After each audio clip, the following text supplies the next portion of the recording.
हर कदम पर एक कहानी, हर मोड़ पर एक परिवार। ये जगह सिर्फ एक तीर्थ स्थल नहीं है, बल्कि ईश्वर से जुड़ने का एक साधन है। आज हम आए हैं चारधाम यात्रा की बहुत ही महत्वपूर्ण स्थल पर। स्वागत है आपका बद्रीनाथ धाम में।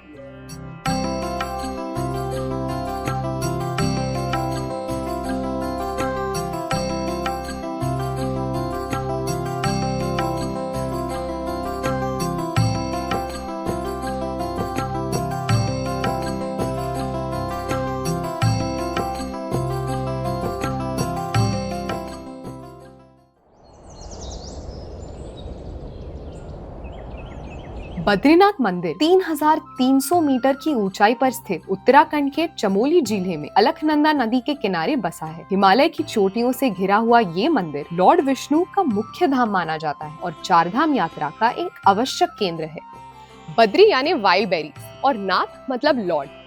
माना जाता है कि जब विष्णु जी यहाँ ध्यान में लीन हुए बैठे थे, तब लक्ष्मी जी ने बद्री के पेड़ का रूप धारण किया और उनकी धूप से सुरक्षा की।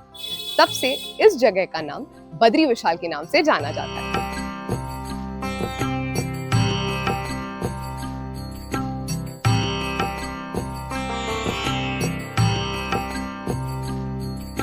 ये भी कहा जाता है कि ये स्थल पुराने युगों में बद्री वन के नाम से जाना जाता था, एक घना जंगल जहाँ तपस्या और योग साधना होती थी। भगवान विष्णु ने यहीं नर और नारायण के रूप में कठिन तपस्या की थी।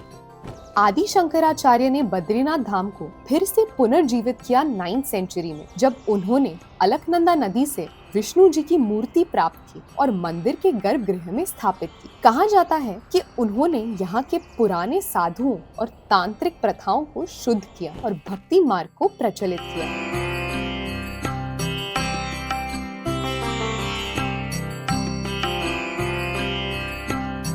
बद्रीनाथ मंदिर आने के लिए आपको सबसे पहले पहुंचना होगा बद्रीनाथ टाउन।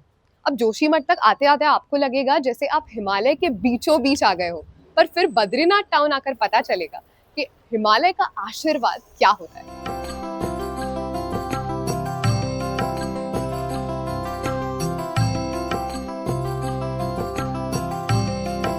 यहाँ से नियरेस्ट एयरपोर्ट है जॉली ग्रैंड, जो देहरादून में है 311 किलोमीटर की दूरी पर। सबसे करीबी रेलवे स्टेशन है ऋषिकेश, हरिद्वार, जोशीमठ, देहरादून, इन सभी गांवों से बद्रीनाथ तक की रोड कनेक्टिविटी अच्छी है।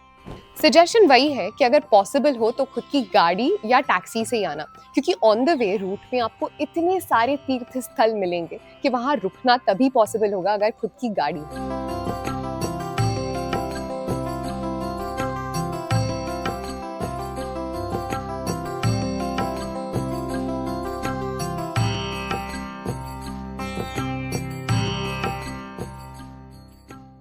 जोशीमठ के बाद का रास्ता थोड़ा चैलेंजिंग हो सकता है। नैरो रोड्स, स्टीप टर्न्स और लैंडस्लाइड के चांसेस रहते हैं, पर साथ ही हिमालय की रॉ ब्यूटी भी इसी रास्ते से दिखती है। जोशीमठ से बद्रीनाथ तक का अप्रोक्सीमेटली 45 किलोमीटर्स का रास्ता 2-3 घंटे में तय किया जा सकता है, डिपेंडिंग ऑन रोड कंडीशंस।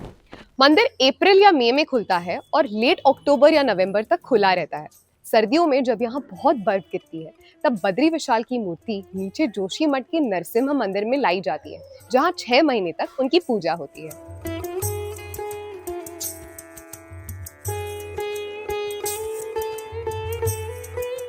मंदिर का आर्किटेक्चर एक क्लासिक हिमालयन स्टाइल का एग्जाम्पल है। Stone structure with arched Windows, gold gilded roof और कार्व्ड वुडन डोर्स। मेन गर्भगृह में भगवान विष्णु की मूर्ति पद्मासन में विराजमान है, जिसे शालिग्राम शिला से बनाया गया है। उनके चारों ओर नर नारायण, कुबेर, गरुड़ और आदि शंकराचार्य की मूर्तियां स्थापित है। मंदिर के बाहर एक हॉट वाटर स्प्रिंग है, तप्तकुंड, जिसका पानी गर्म रहता है इवन इन फ्रीजिंग टेम्परेचर्स।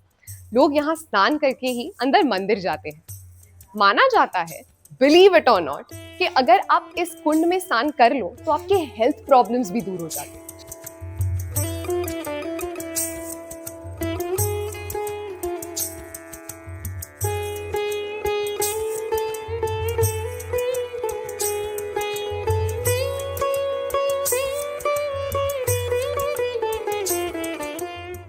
और कहानी यहाँ के ब्रह्म कपाल से जुड़ी है। जब शिवजी ने क्रोध में आकर ब्रह्मा जी का एक मुख काट दिया तो वो मुख उनके त्रिशूल से चिपक गया।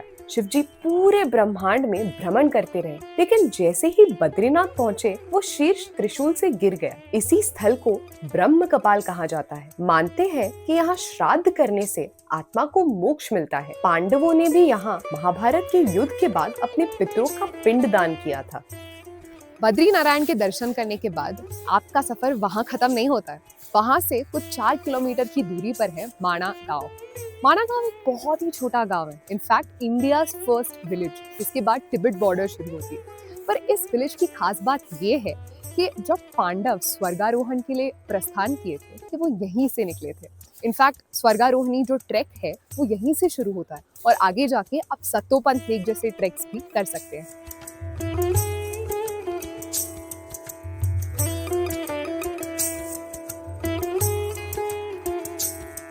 माना गांव में आपको कई पौराणिक स्थल मिलेंगे। यहाँ है व्यास और गणेश गुफा, वो स्थल जहाँ वेद व्यास ने महाभारत का ज्ञान गणेश जी को सुनाया था। यहीं से सरस्वती नदी का उद्गम होता है। माँ सरस्वती अपने पूरे गुड़गुड़ाहट के साथ बहती थी। तब वेद व्यास ने उनसे धीरे बहने को कहा।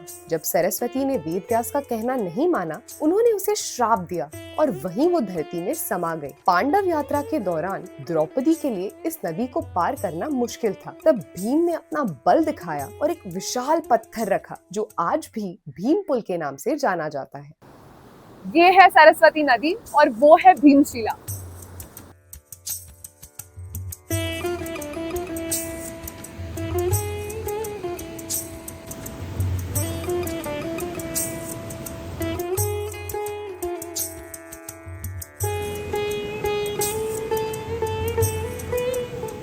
बद्रीनाथ के रास्ते में कुछ ऐसे स्थल आते हैं जो आपको और अधिक समृद्ध कर देते हैं, जैसे धारी देवी। धारी देवी को इस क्षेत्र की रक्षक देवी माना जाता है। कहते हैं कि अलकनंदा के किनारे स्थित उनका स्थान बदलने पर ही 2013 की भयानक बाढ़ आई थी। जोशी मठ। आदि शंकराचार्य ने यहाँ एक मठ की स्थापना की थी जो अब बद्रीनाथ जी का शीतकालीन निवास है। हनुमान चट्टी। वनवास के दौरान भीम को रास्ते में एक बूढ़ा बंदर मिला जिसकी पूंछ रास्ता रोके हुए थी। अपनी शक्ति लगाने के बावजूद वो सफल न हो पाए क्योंकि बंदर और कोई नहीं, स्वयं हनुमान जी थे। बद्रीनाथ में स्टे ऑप्शन कई सारे हैं, GMVN के गेस्ट हाउसेस से लेकर प्राइवेट होटल्स तक। इनफैक्ट अगर केदारनाथ से कंपेयर करें तो मुझे यहाँ की फैसिलिटीज बहुत बेहतर लगी।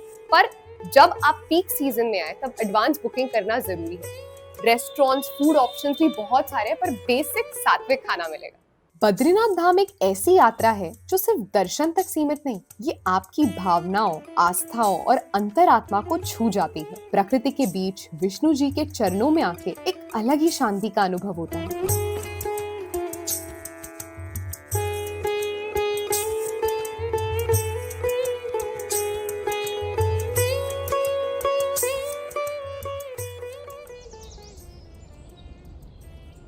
तो चलिए मिलते हैं आपसे किसी और यात्रा में। तब तक के लिए जय बद्री विशाल।